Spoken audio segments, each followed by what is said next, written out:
The CBS Radio Mystery Theater presents...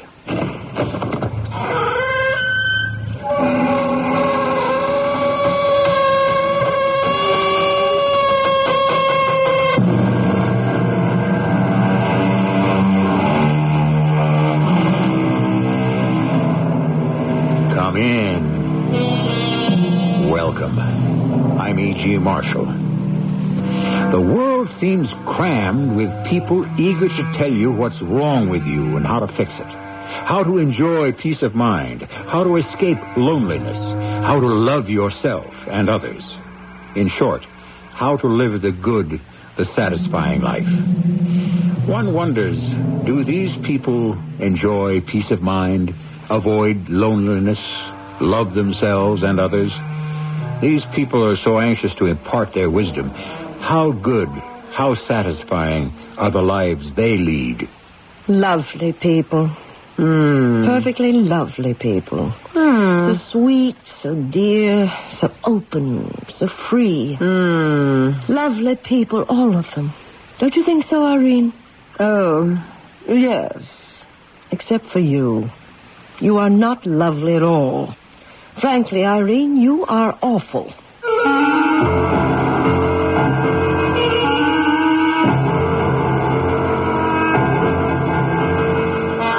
Our mystery drama, Lovely People, was written especially for the Mystery Theater by Elspeth Eric and stars Kim Hunter.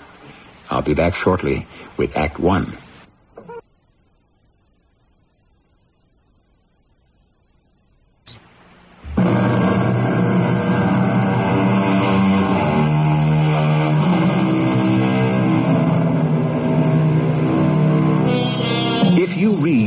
Even a little what the great poets, philosophers, and storytellers have written, after deep thought and intense effort, it may dawn on you that the business of living is very complex, very difficult, and contains more grief than joy. So why does each of us remain convinced that he or she will be the exception? Somehow eliminate the grief and retain the joy. If not today, then tomorrow.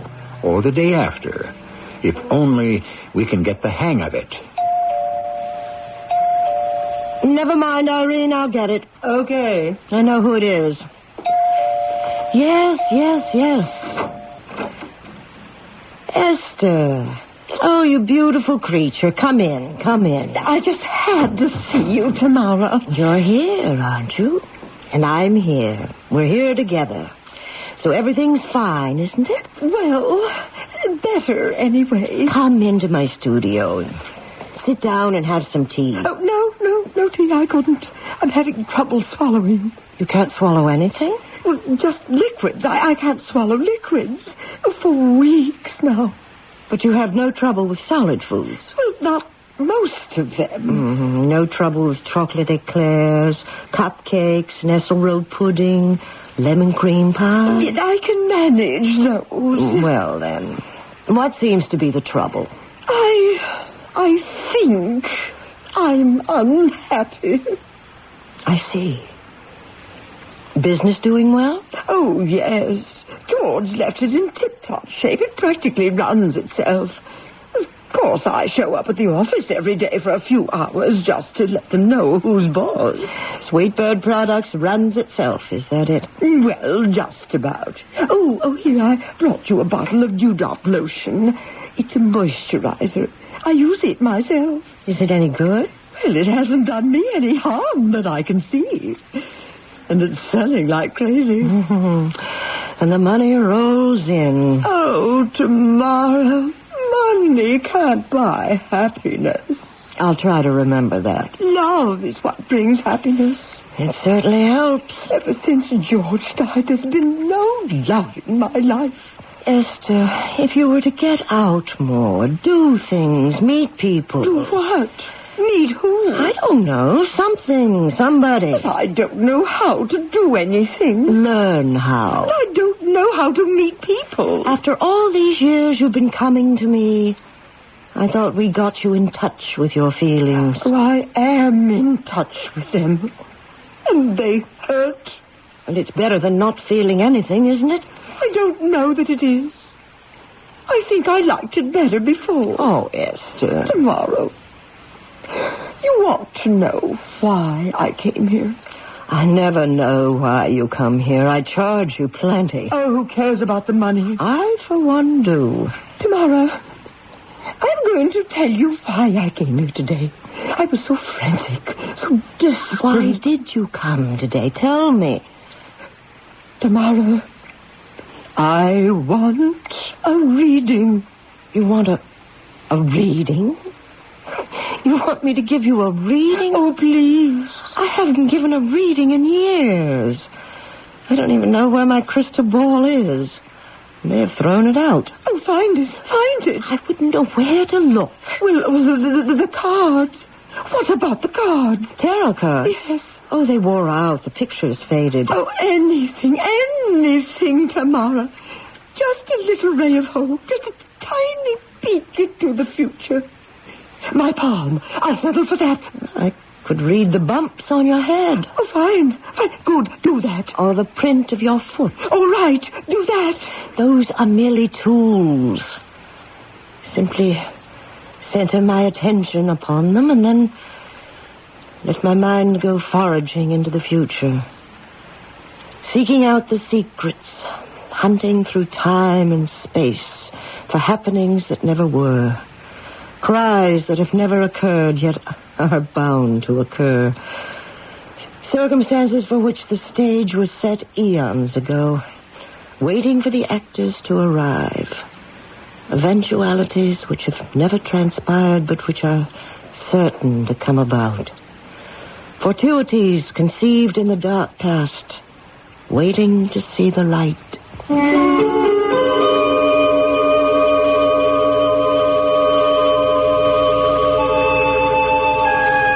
But you can't see tomorrow. I told you. But I'm desperate. I tell you, I'm desperate. Irene, what's going on out there? I can handle it. She won't let me see you, and I have to. All right.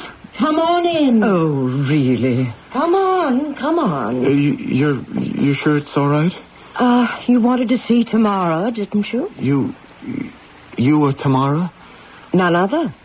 Come in. Care for some tea? I'm having some. Thank you. Yes, I'll have some tea. If that's all right with you. I asked you, didn't I? Sit down. You're shaking all over. Yes, I guess I am. Lemon? Milk? Sugar? No, nothing. I can't believe I'm sitting here looking at you, actually talking to you. Thank you. Try not to spill it. No, I won't. I'll try not to. I'm sorry. It doesn't matter. Really, it doesn't matter. I am so distraught. I have never been so... Now, just sit back and tell me about it. After all, that's why you came here, isn't it? I couldn't think what else to do. And clearly you're in trouble of some sort. Ooh, all sorts of trouble. Well, sit back. Sip your tea and tell me. Miss Tamara. Yes? I have to be honest with you. I can't afford to pay you. Oh? I almost had the money saved up. I had $88, but I was so desperate for help of some kind. I bought some lottery tickets. And you lost. Well, I like your looks, so... You like my looks? Why shouldn't I like your looks?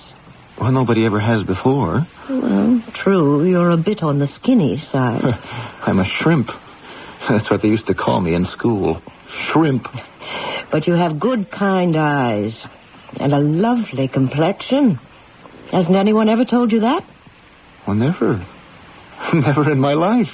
Oh, what a pity. Oh, I'm a mess. Yeah, that's what I am. I'm a mess. I'm poor. I don't have friends. I have no life, Miss Tamara. And I'm 40 years old. 42, actually. And I have no life. I might as well be dead. Sometimes I think I am. Dead? I might just as well be, don't you think? No, I do not think so. I do not think so at all. Not for one single solitary minute do I think it. Really? I'm going to tell you why life is worth living. Even mine? Even yours. You have a job, I take it. Oh, yeah. With a big firm. I'm secretary to the head of it. Well, that sounds promising. Oh, well, I'm not really her secretary. She has 5 of them. Oh, a woman. Yeah, just her appointment secretary. Hardly even get to talk to her. Just good morning and have a nice day. But I keep her appointment book, and that's how I ran across your name. Yeah, she seems to see you quite a lot. Oh, really? Sometimes it says Tamara, and sometimes it just says therapy. So I put 2 and 2 together. And they added up to me. That's about it. Well, now, let's see what we can do about your life. Oh, yes, let's. Because in times of desperation, I want you to know that there is always something you can do about it. Always? Always. Never forget that. If I only knew what. You came here, didn't you? Well, yes, I did that. And broke past my monstrous secretary to get to me. Didn't you do that? Yes, I did. So there now. You see? Now, what I'm going to do is give you a reading. A reading? A little glimpse of the future. You didn't know I used to be a fortune teller, did you? Before I became a therapist. Well, I was. Here, take this apple. You don't have to eat it. Just peel it. Oh. Here's a fruit knife. Peel it round and round so it comes out in one piece. Then I'm going to let my mind go foraging into the future, seeking out the secrets, hunting through time and space for happenings that never were, crises that never occurred yet are bound to occur, circumstances for which the stage was set eons ago. Apple all peeled?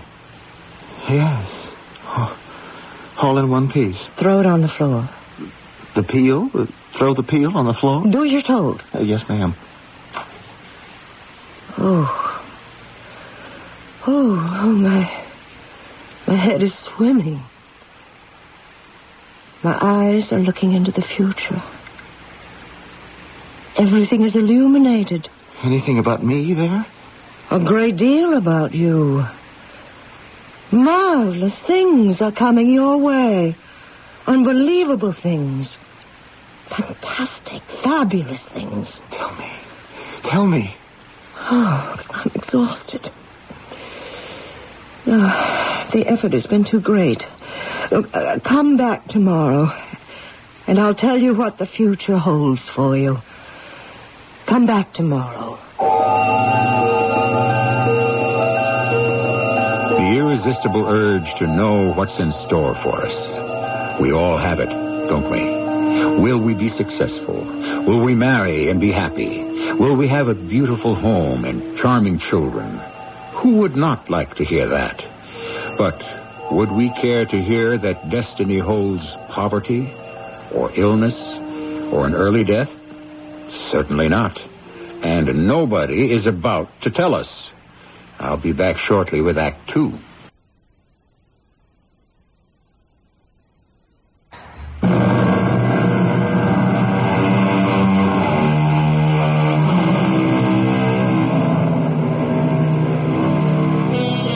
Nothing has concerned mankind more consistently than the future.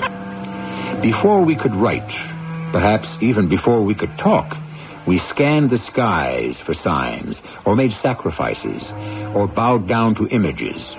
Always the inner eye gazed in fear and trepidation on what John Milton called the never-ending flight of future days.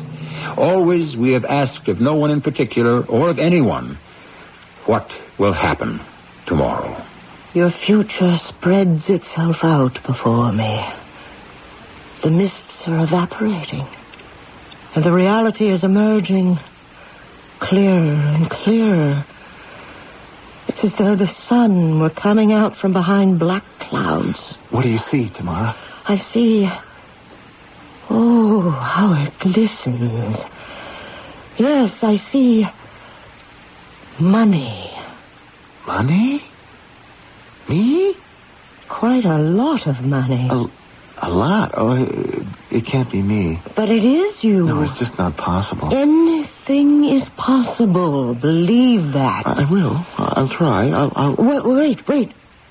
The light is growing stronger. I see something else. What is it? What? Yes. What? A woman. A woman? Does that surprise you? Oh, I never dreamed. I never thought... A large woman. Tamara, is it possible that this woman you see in my future... Will she like me? Like you? Yes, she will like you. Perhaps even love you. Oh, it's too much. It's too much. I never thought that money, a woman who loves me, I don't deserve that. Well, now, let's have our tea and talk of other matters. Now that your future is decided. You don't think that you could be wrong, do you? I mean, that you were seeing somebody else's future and not mine. You don't see anybody else in this room, do you? Just you and me. That's true. Here's your tea. Oh, thank you. No sugar. See, I remembered. Oh, look there. Isn't that dewdrop lotion on your desk? What about it? Oh, that's one of our products. Oh, is that so? I shouldn't say our products, one of her products. Your employer? She's a remarkable woman. A large woman? Well, yes, but then you know her. She comes here. And a wealthy woman. Oh, very. Tamara, you're not suggesting... Oh, no. Well, I only know what I see in your future. Oh, I wouldn't dare. A woman like Mrs. Hobbs... How would I go about it? How would I make her notice me? Well, now, it seems to me... Yes? A little present. Left on her desk in the early morning, so that she sees it upon entering her office. Well, what sort of present? I couldn't afford anything grand. Oh, I don't think that's necessary. No, I suggest something more thoughtful. More sensitive to her feelings. What? What would that be? I suggest a dozen pecan macaroons.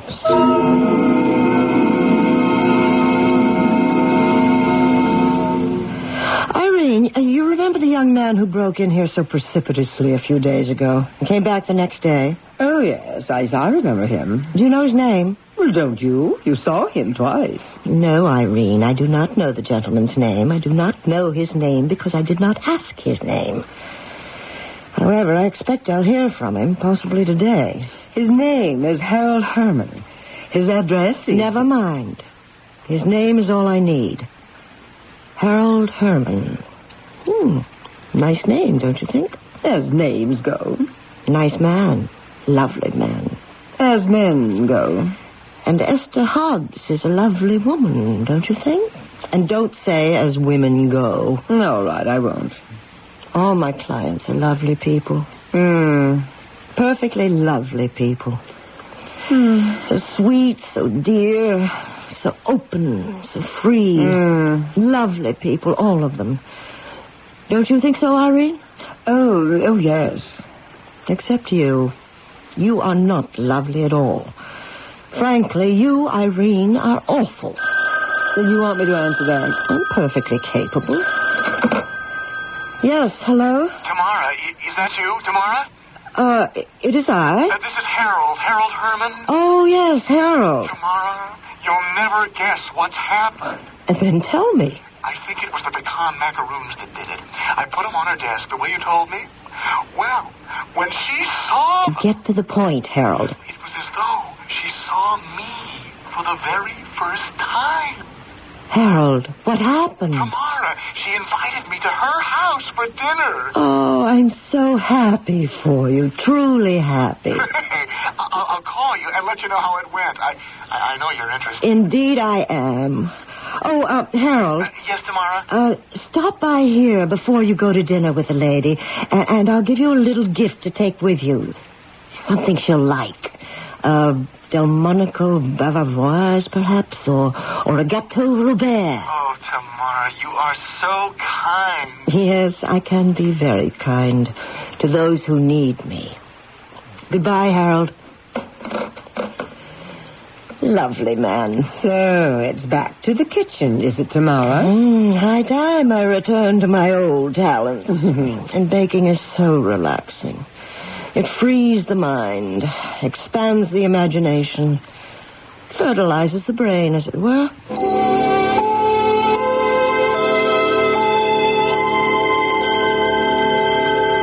Every night, Madame Tamara. Every single night for 2 whole weeks. Cocktails in her drawing room. I only drink a very little, very dry sherry. Sugar, you know, I avoid it like the plague. Your teeth. Yeah, well, they're my most attractive feature, so... I understand. Go on. Then, into the dining room.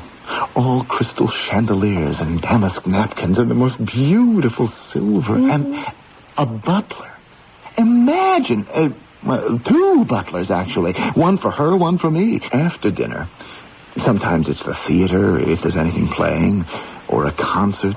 Sometimes bridge with another couple. Very grand, very knowledgeable. At first, I didn't know how to talk to them, what to say. But Esther taught me. Now I'm very good at it. What's the secret? You ask them questions. Is that all? And then you listen very carefully to what they say. No matter how long it takes, you listen. And then you wait a few seconds, and then you nod your head up and down, and you say, well, there are any number of things you can say. Like what? Well, like,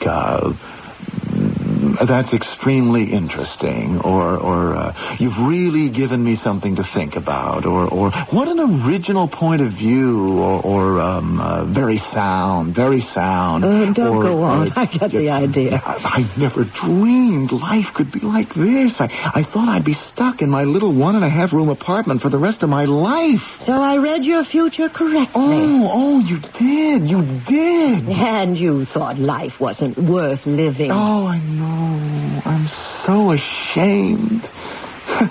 It was you who taught me that life is always worth living because there's always something you can do. And I came here, and you changed everything. You made me believe. Very important, believing. Madame Tamara, maybe I shouldn't tell you this. Oh, go on, tell me. Well, Esther has intimated... In fact, she suggested that she and I get married. No. Oh, why not? I'll tell you everything. She proposed to me. No. Yes, she did. And you consented? Yes, I did. Oh, good for you. You see, Harold, you're much more of a man than you ever thought you were. Well, maybe. No doubt about it. I'm learning. But do you know what I really think brought it all about? What? It started with the pecan macaroons. And then the Gâteau Robert. You think so? And then all the other rich, creamy things. The hazelnut roll, the torte glisse, the allegretti cake. I think it was all those things that made her start to love me. Well, the night I brought her the date and almond chews... Ah, that settles it, Harold. I shall prepare your wedding cake.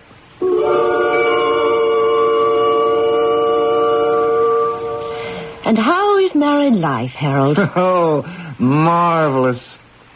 Tomorrow, I'm no longer her secretary. No? I'm a vice president. Well. My name on the door. Carpet on the floor. And hunting prints on the wall. Imagine me, Harold Herman, with hunting prints on the wall. English or French? Are there 2 kinds? Yes, Harold. But go on, tell me more. No, first you tell me. What marvelous dessert have you concocted for me to take to her tonight? Well, how does a date pecan pie sound to you? Oh, it doesn't matter to me, because I won't eat any of it. Well, I make a very good date pecan pie. Well, I'm sure you do, but it's not for me, Tamara. It's for Esther.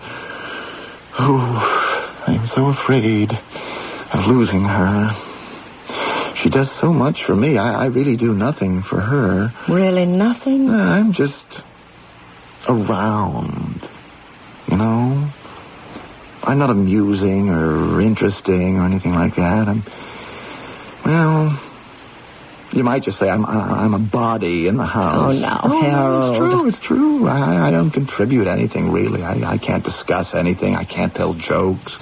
Oh, but when I bring her my gifts, I don't give them to her till work is over for the day. I give them to her in the limousine that drives us home. Oh, and then you should see her eyes light up.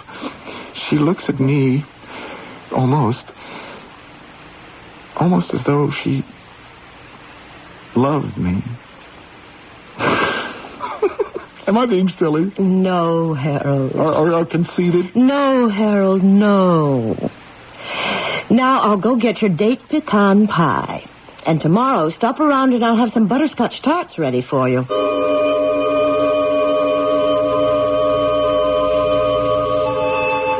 And there have been several calls. I don't want to hear about them, Irene. Are you going to spend all your time in the kitchen? I may just do that. Well, there's very little money coming in. If you don't mind my mentioning it. I do mind your mentioning it. So kindly do not refer to it again. There's the little matter of my salary. I might have to leave your employ. So leave. Nobody's keeping you here by force. Oh, I don't want to leave. Then stay. Frankly, I don't give a hoot what you do. Stay, go, do whatever pleases you. Tomorrow you know you need me. No one knows you the way I do.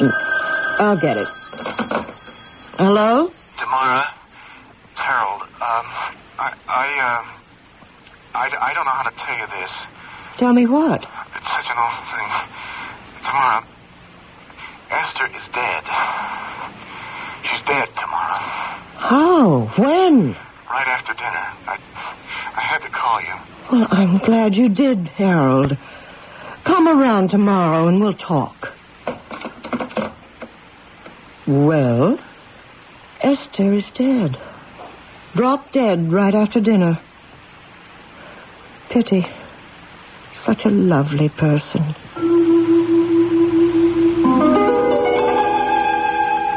What horrors lie ahead for us? We do not know, nor do we wish to know. And yet, what joys are ahead?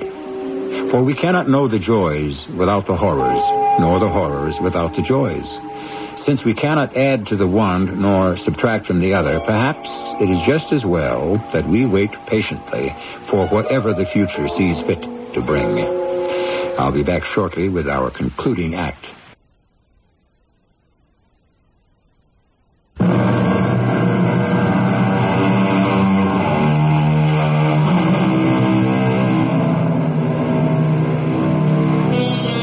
What do we expect from prognosticators anyway? From those who try to read our futures in a crystal ball, or fancy cards, or lines in our palms, or the positions of the stars?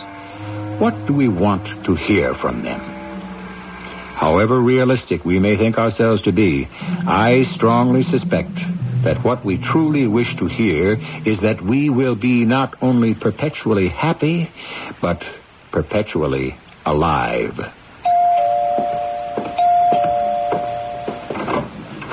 Oh, Mr. Herman. Am I early? Well, just a little, but... Oh, come in anyway. Oh, thank you. I'm just so darn lonely these days. Well, tomorrow just went crosstown to see a client. She'll be back. I don't know what I'd do if I couldn't come here for tea every day. Look, come into the kitchen and I'll make you some tea. Well... I bought a brand new kind and I'm dying to try it out on someone. All right. No, it's terrible. I just keep leaving the office earlier and earlier. Not that I'm doing anything there anyway. Not that I know how to do anything. Esther always said the business ran itself. I guess that's what it's doing. I don't need me there, that's for sure. Well, but you're a very wealthy man now, Mr. Herman. You could do practically anything you wanted to. Like what? What about all those things you used to do with Mrs. Herman before? Oh, Esther arranged all those things. The theater and the rest. She always got the tickets, reserved the table at the restaurant. Well, you could do that. Well, And go by myself? Well... You want to know something, Irene? Whatever you want to tell me. When Esther was alive, we used to have 2 butlers. After she, Yeah, I know. You let one go. No, I didn't. I kept them both. Oh, Mr. Herman. You call me Harold, will you? Of course I will, Harold. Yeah, thank you. Yeah, having both butlers around made the room, the dining room, that is, seem more populated, not so empty. Oh. Of course, I don't talk to them, and they don't talk to me, still. Tea's ready. Oh, that's good. I really look forward to having tea here. No sugar, right? No sugar. How did you know that? Oh, well, tomorrow must have told me. Yeah, my teeth. I want to save them forever. I don't know why, but that's one of the things I promised myself, that I'd always have my teeth. Even if they're all that I have. You think tomorrow we'll be back soon? Oh, any minute now. She went clear across town to do a reading for Mrs. Featherstone. Hey, maybe that's what I need, a reading. Oh, you think so? Well, it worked before, didn't it? Tamara had me peel an apple all in one piece, and then just by looking at it, she could tell what was going to happen to me. Yeah. Yes, she could see it in the apple peel, and it happened.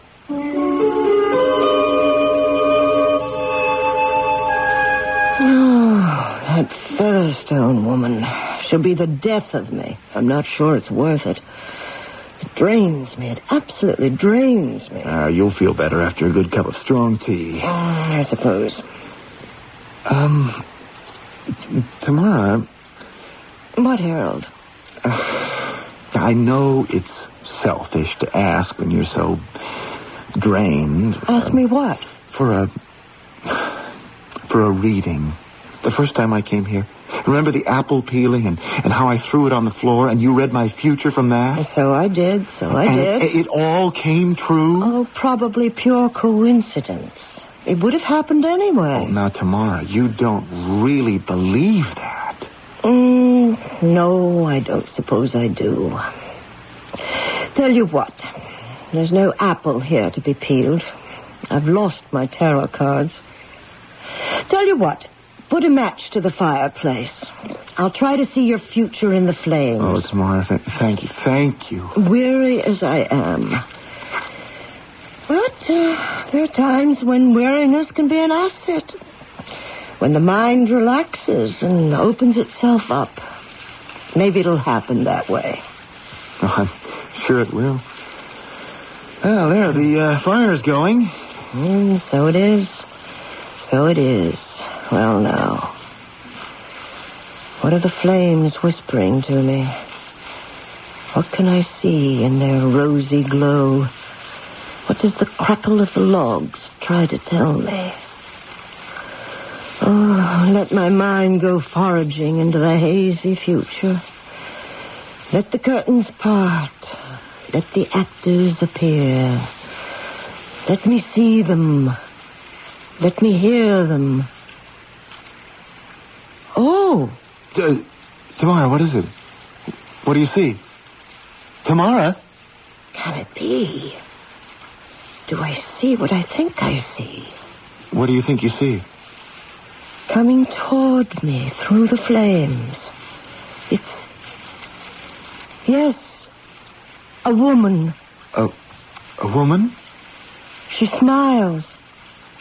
She stretches out her arms. Oh, but not to me. No. Not to me, not at all. To another, not to me. To me? It's your future I'm reading, isn't it? I just can't believe it. Tamara, what does the woman look like? Can you tell? Is it anyone I know? She's slim. Yes, very slight and thin. Not young, but not old either. She walks with a light step. What else? Dark hair. Dark. Her eyes? Dark. Almost black and flashing with fire. Sparkling with life. This woman is in my future? That's what the flames are telling me. It doesn't seem possible that... Tamara, the woman you see, could it be you? Me? Slim, dark, with flashing eyes. Not young, but not old. Why, Harold, such a thing never entered my mind. But it's possible, isn't it? Anything is possible. Who's there? Time for tea. Did I ask for tea? Oh, well, no, but this is your usual time. Shall I pour? Might as well. Harold, no sugar. Thank you. For you, Madam Tamara. 2 sugars. That's right. How about you, Irene? Oh, I had mine in the kitchen. Biscuits, anyone? No, thank you. Well, now, isn't this nice? Don't you think so, Tamara? Think what? 3 friends having tea together in front of a fire. There's nothing so heartwarming, is there? Oh, yes, by all means. Certainly. Anything the matter, Tamara? No, not a thing. I think you're tired. Oh, it's that Mrs. Featherstone. She's worn her out. She's so demanding. No, it isn't just Mrs. Featherstone. It's me. You, Harold? Oh, no. You always make her feel better. Today I asked her to give me a reading. I shouldn't have done that. She was tired anyway, but she's so good. She's so kind. She was reading my future when you came in with the tea. That's why we lit the fire in the fireplace. So we could see my future in the flames. How did it look? Your future? Wonderful. Didn't it, Tamara? Tamara? What's that? Did you say something? My future. You saw it in the flames. What about it? Well, you remember, don't you? What you said about it? What did I say? What's the matter with her? It was just a few minutes ago. Harold, she's just tired. She's been overworked lately. Well, can't we do something for her? Well, I think the best thing would be for you to go home, and I'll get her to bed. She needs a good, long rest. I'll call her tomorrow. Yes, do that. Tomorrow. Harold's leaving now. Then I'm going to put you to bed. I'll call you in the morning, Tamara. Of course, sure. Bye. Now, if you need anything, Irene, if she needs... Yes, I'll let you know. Okay, now, Tamara. We've got to get you upstairs and into bed. Come on, now. Now, come on, try and help. Oh, my goodness, you're dead weight, aren't you? Now, we're going to walk to the door tomorrow. Come on now. 1 foot. Other foot. That's it. Let me get the door. How are you feeling, Tamara? I'm tired. Of course you're tired. You're worn out. Now, going up the stairs. 1 step. That's it. Now, the next step. Hard. Of course it's hard. And you want to know why? Because I've found that little bottle in back of the china in the pantry cupboard. Remember the little bottle, Tamara? With the white powder in it? Of course you remember it. The white powder you put in the tortellese, and the hazelnut roll, and the allegretti cake, and the date and almond chews. Well, there was some left. And I thought, Why waste it? Oh, in the tea, you put it in the tea. That's what I did. I put the rest of the white powder in your tea. Now, here's your nice, warm, comfy bed. You just lie down on it. Oh, there you go. Now lie back. Put your little head on the pillow and go to sleep. Don't be frightened, Tamara, because I'm right here, right by your side. And I'll stay here with you till the end. Till the very end. And it won't hurt a bit.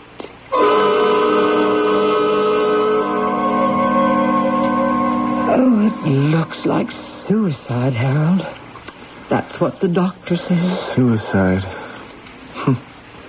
I can't believe it. Tamara had everything to live for. Well, one can't judge by outward appearances, Harold. Who knows what goes on behind the masks we wear? But everything was going to be so wonderful. World-weary, that's what she was, Harold. World-weary. But that was all going to change. She read it in the flames. She saw a woman in my future. She did? Well, maybe she was afraid of losing your friendship and she couldn't bear the thought. No, she described the woman. Slim, with dark hair, flashing dark eyes. And I said, Tamara, that could be you. And what did she say? She said, it's possible, Harold. Anything is possible. And then you came in with the tea. Harold, what color is my hair? Why, you have dark hair, Irene. And my eyes? Dark? Yes, they're dark. Flashing? Kind of. So? So what, Irene? Oh, Harold. You mean you and me? What do you think? I don't know. Does the idea appeal to you? Kind of. I'd make you happy, Harold. I can play bridge. I do like you, Irene. Only what? I feel so strange, us sitting down here talking about things like that, and all the time, upstairs. Tamara. Yes, Tamara. She was a lovely person, Irene. A lovely person, yes. But then, so are you, Harold. And you, Irene, you're a lovely person, too. A really lovely person. What's going to happen to these lovely people, Harold and Irene? You don't know, do you? I certainly don't know. And most crucial of all, they don't know. Oh, I hope they don't start running around trying madly to find out in advance. Better, much better, simply to take everything as it comes, a day at a time, and let the future take care of itself. It will anyway. I'll be back shortly.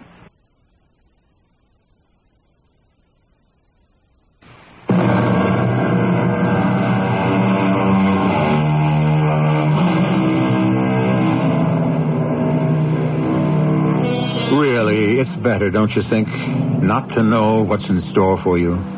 Better still, not to let anyone predict it for you, because fate plays crazy tricks on us all.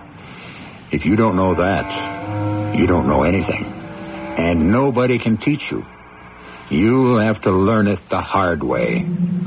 Our cast included Kim Hunter, Russell Horton, and Joan Shea. The entire production was under the direction of Hyman Brown. You've been listening to the OTR Gold Network. Find more classic radio at otrgold.com.